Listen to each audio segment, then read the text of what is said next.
मी आहे प्रियंका वानखेडे. प्रियंका होम किचनमध्ये तुमचं मनापासून स्वागत. आज आपण छानपैकी खस्ता समोसे बनवणार आहोत. तर त्याकरता लागणारं साहित्य मी तुम्हाला सांगते. 1 वाटी मैदा, त्यात मोहन घालायचं 2 चमचे तेलाचं आणि त्याच्यानंतर चिमूटभर मीठ हे घालून त्यात थोडासा आपला घरचा ओवा हाताने क्रश करून टाकायचं. हे मिक्स करून त्याचं एक आपण गोळा करून साईडला ठेवायचा आणि त्याच्यानंतर त्याचे आपण हळूहळू समोसे करायचे. कसे करायचे ते तुम्हाला सांगते.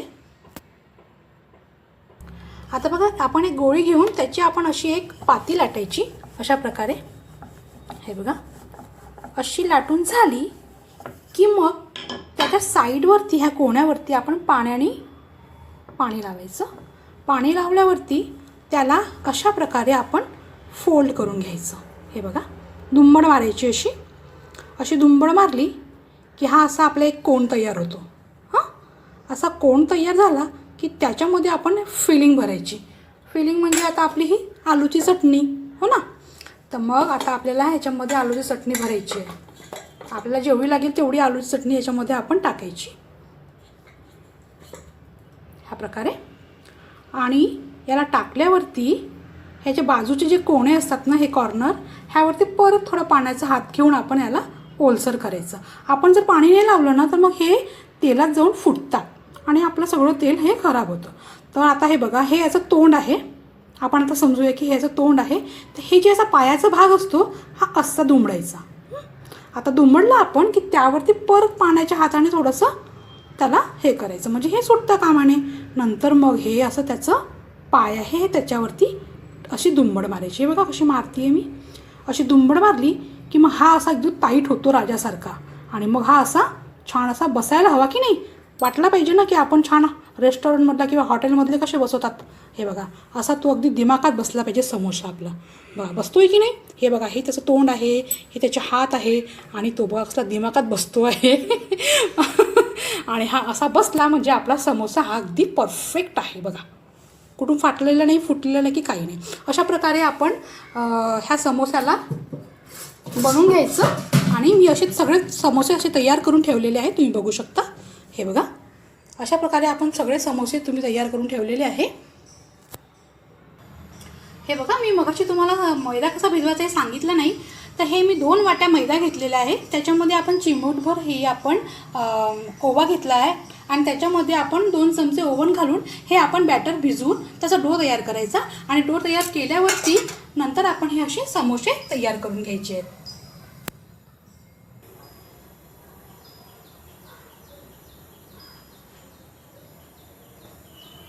आता आपलं तेल तापलेलं आहे, हातावरती वाफ येते आहे. तर आता आपण आपले हे समोसे जे आहेत हे आपण त्याच्यात हळूहळू सोडूया.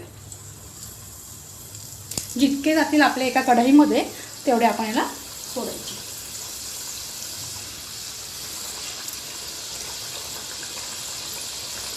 जास्त दाटीवाटी करायची नाही, म्हणजे समोस्याला कसं हे आलं. हे बघा, 4 जाते एक माझी, जास्त घालायची नाही.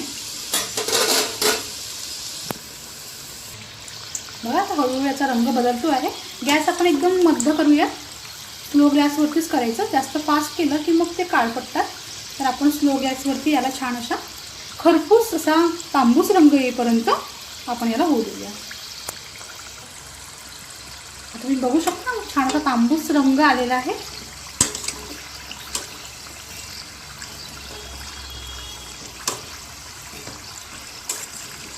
छान असं तांबूस रंग आलेला आहे. आपण आता याला काढून घेऊया.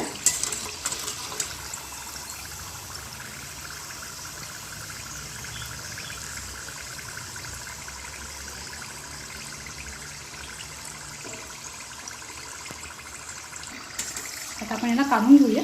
आपला आता तांबूस रंग हा छान आलेला आहे, तुम्ही बघू शकता.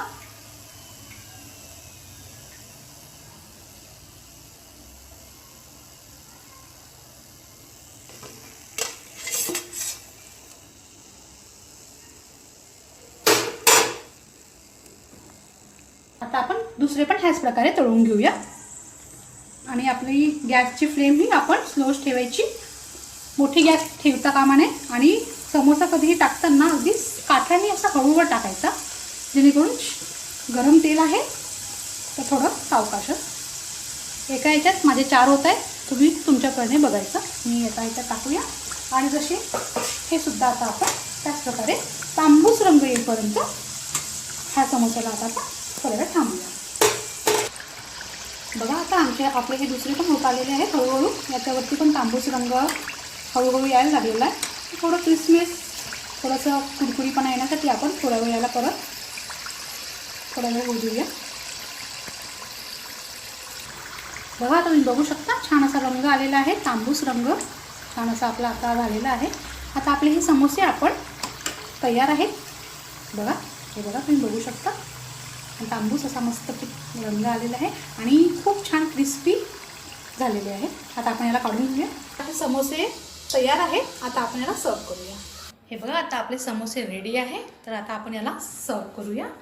तर आता आपण डिशमध्ये काढलेले आहे समोसे छानपैकी. तुम्ही कशाबरोबर सर्व करू शकता. माझ्याकडे ही लाल चटणी आहे, तर आपण गोड चटणीबरोबर, सॉसबरोबर, कशाबरोबर ही समोसे खूप छान लागतात. तर प्रियंका वानखेड़े, प्रियंका होम किचन में आपका स्वागत है. तो आज मैं आपको डिफरेंट तरह की 2 चटनियाँ बनाऊंगी. एक तो हरी मिर्च की और दूसरी लाल मिर्च की. तो फ्रेंड्स इसमें हम डिफरेंट ये है कि इसमें छिली हुई कलियाँ है और इसमें बिना छिली हुई कलियाँ है. तो 2 डिफरेंट तरह की मैं आपको चटनियाँ बताना आज सिखाऊंगी. तो चलिए शुरू करते हैं. लाल मिर्ची की चटनी के लिए सबसे पहले हम क्या करेंगे, इसको थोड़ा रोस्ट कर लेंगे.